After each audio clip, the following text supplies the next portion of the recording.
Bonjour à toutes et à tous. Là, aujourd'hui, bienvenue sur ma chaîne, la cuisine de Wassima. Là, je viens avec une nouvelle recette, les cornes de gazelle.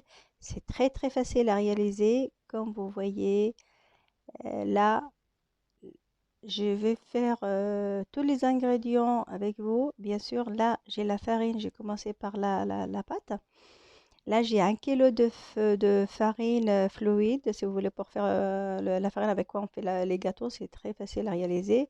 Et j'ai 2 grosses cuillères de sucre glacé et grandes cuillères, en fait, cuillères à soupe de beurre.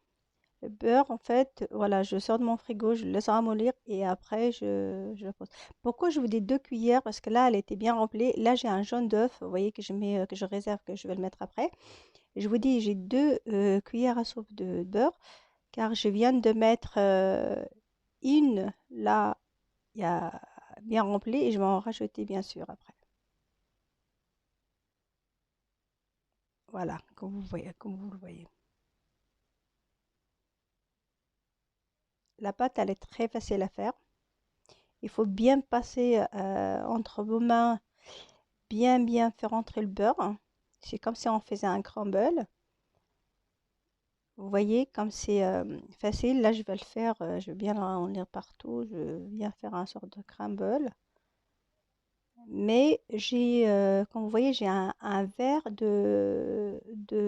comment dire, pardon, l'eau de fleur d'oranger. Là, vous voyez, j'ai mis l'œuf, le jaune d'œuf, et là, je vais mettre le verre que j'ai de le fleur d'oranger, un verre entier. Vous voyez, je commence à faire ma pâte là, et je vais finir par l'eau normale, l'eau plate. Là, j'ai de l'eau normale. Après, la quantité, c'est vous qui voyez. Vous pouvez faire. Là, j'ai fait la pâte, j'ai fait pour 2 sortes de gâteaux. C'est-à-dire, je vais faire les cornes de gazelle, mais je vais faire d'autres gâteaux qui ressemblent aux cornes de gazelle, mais avec une autre forme, bien sûr. Là, je vais bien travailler ma pâte. Il faut bien qu'elle travaille, mais la pâte, il ne faut pas qu'elle soit bien ramollie, il faut qu'elle soit dure. Vraiment, il faut qu'elle soit dure, hein. Vous voyez qu'elle est dure, parce que là, après, je la couperai en 3 morceaux, pardon, et je la laisserai reposer dans un sac de quand j'ai un sac, bien sûr, un sac en plastique propre, pour bien. Après la pâte, tant qu'elle se repose, en fait, elle va ramollir toute seule, elle va travailler toute seule dans un sac en plastique. Là, je vais diviser ma pâte en trois. Vous voyez, ça a l'air dur, hein. Elle est dure, ma pâte.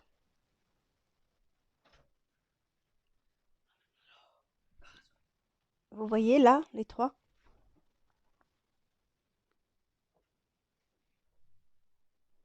Là, je vais juste voilà, les mettre dans un sac le temps que je vous montre la pâte d'amande.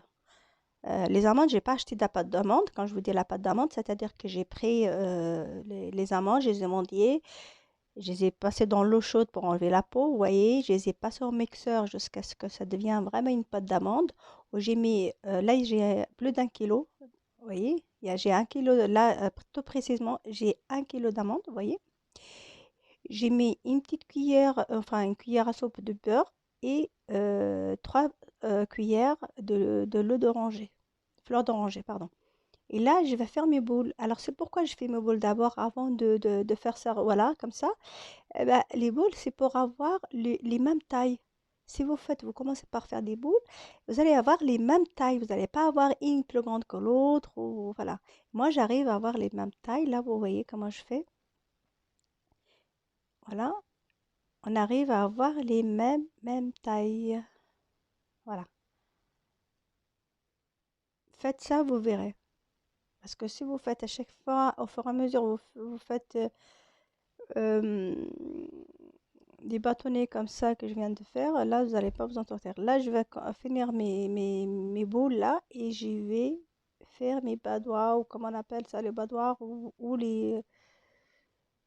Voilà. Là, vous voyez, je les ai tous. Là, je vais les couvrir de film alimentaire, là, comme vous voyez, pour ne pas Pardon, pour que ma pâte d'amande ne se sèche pas.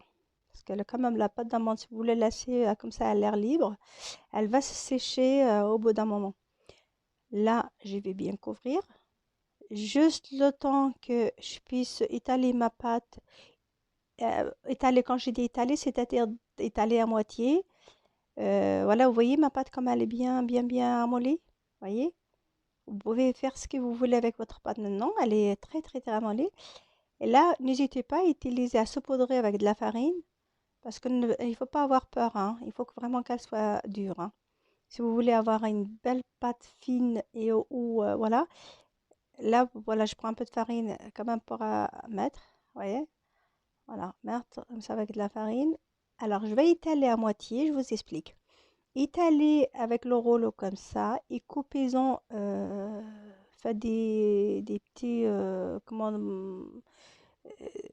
des petits morceaux, des petits traits ou des petits bandeaux. Et après, vous allez les passer dans la machine à pasta, c'est-à-dire, vous savez, la machine avec quoi on fait des pâtes. Voilà, juste que ça puisse voilà, rentrer dans la truc. Mais c'est vrai que là, vous voyez, la pâte, elle n'est pas aussi dure que ça. Elle marche, mais c'est juste mon plan de travail qui lisse. Et la pâte, elle part toute seule avec la farine. Voilà, vous voyez, je vais couper. Après, couper, il ne faut pas couper trop large. Parce que comme quand ça va passer dans la machine, ça va s'élargir. Je vais le passer 2 fois dans la machine. Une fois, premièrement, sur un numéro 1, c'est-à-dire qu'elle ne va pas être fine. Et après, pour finir, je la repasse dans le numéro 6. Numéro 6, ça va être très fine comme un voile. Parce que pour avoir les camps de gaz bien, vous voyez, je le laisse là au temps de finir. Là, maintenant, là, j'ai passé la pâte 1 et je vais le passer sur le numéro 6. Et vous verrez, la pâte, elle sort très fine comme un voile. Et quand vous faites votre camp de gazelle, vous mettez l'amande, c'est tellement transparent que vous voyez votre pâte d'amande à travers. Regardez bien parce que moi, et franchement, il n'y a pas besoin parce que en temps normal, les cornes de gazelle, quand on finit les cornes de gazelle, là, je ne vais pas les décorer avec la pince. Vous voyez, la décoration un peu masanique, comme on appelle. Là, je vais les faire tout simplement pour faciliter la vie à tout le monde. Là, excusez-moi, j'ai touché la caméra, ça a bougé. Là, vous voyez, je mets voilà, ma pâte d'amande et j'aplatis avec mes doigts. J'aplatis tellement que ça devient une gencive, vous voyez. C'est un peu bizarre, ça devient un peu comme les dents. Voyez, vous aplatissez comme ça et c'est tellement transparent, la pâte elle est tellement fine que vous voyez la pâte d'amande. Voyez, il n'y a pas besoin de prendre une aiguille ou un cordon, enfin peu importe pour faire des trous pour que la pâte se gonfle pas à la cuisson. Et je vous assure que la pâte elle se gonfle pas à la cuisson, c'est-à-dire qu'elle reste tellement lisse et fondant dans la bouche et moelleuse, vous allez voir, en mangeant la corne de gazelle, Et moi aussi, pardon, j'ai oublié de vous dire concernant la pâte d'amande, j'ai mis quand même 150 grammes de sucre dans 1 kilo d'amande. Pourquoi? C'est selon mon goût à moi. Normalement, quand vous mettez 1 kilo d'amande là, eh ben, vous faites... voilà, regardez, je vous montre en même temps. Et vous faites mixer le sucre avec, équivalent d'un demi-kilo. C'est-à-dire, si vous mettez 1 kilo d'amandes, vous mettez 500 grammes de sucre. Moi, je trouve que c'est trop.